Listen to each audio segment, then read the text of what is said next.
ഇപ്പോൾ അപ്രതീക്ഷിതമായി ഈ ഷാർജയിൽ മരിച്ച അല്ലെങ്കിൽ മരിച്ച നിലയിൽ കണ്ടെത്തിയ കൊല്ല ചവറ തെക്കുംഭാഗം സ്വദേശിനി അതുല്യയുടെ ക്രൂരമർദ്ദനം വിവരിക്കുന്ന ഒരു ശബ്ദ സന്ദേശം വന്നിട്ടുണ്ട്. അതുല്യ പറയുകയാണ് കൂട്ടുകാരിയോട്. അതുല്യയുടെ കൂട്ടുകാരിക്ക് അയച്ച ശബ്ദ സന്ദേശം സഹോദരനാണ് എൻ്റെ വാട്സപ്പിലേക്ക് അയച്ചത്.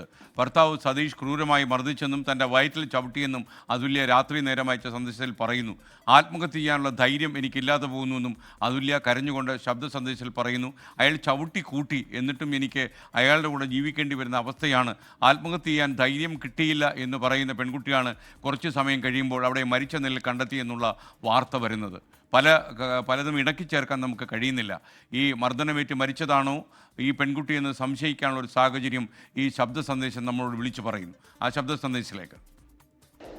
ഇന്നലെ നീ വിളിച്ചു വെച്ചതിന് ശേഷം ഞാൻ അമ്മയെ വിളിച്ചിടി. അയാളെ ഉറങ്ങാനായിട്ട് കിടന്നു.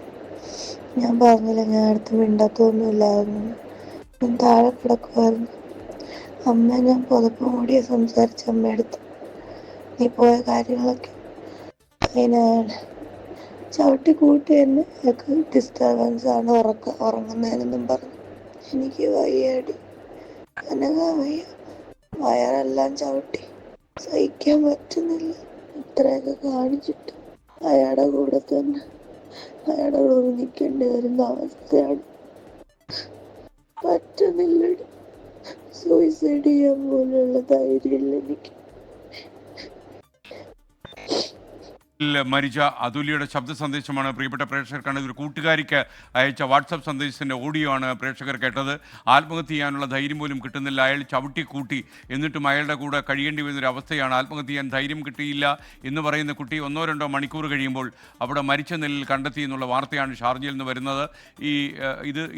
ഈ പറയുന്ന ശബ്ദം ഈ കുട്ടിയുടേതാണ് എന്നുള്ളത് കൊണ്ട് തന്നെ ഇതിൽ വേറെ എന്തോ സംഭവിച്ചുവെന്ന് സംശയിക്കാൻ ന്യായമുണ്ട്. പോലീസ് അന്വേഷണം തുടരട്ടെ.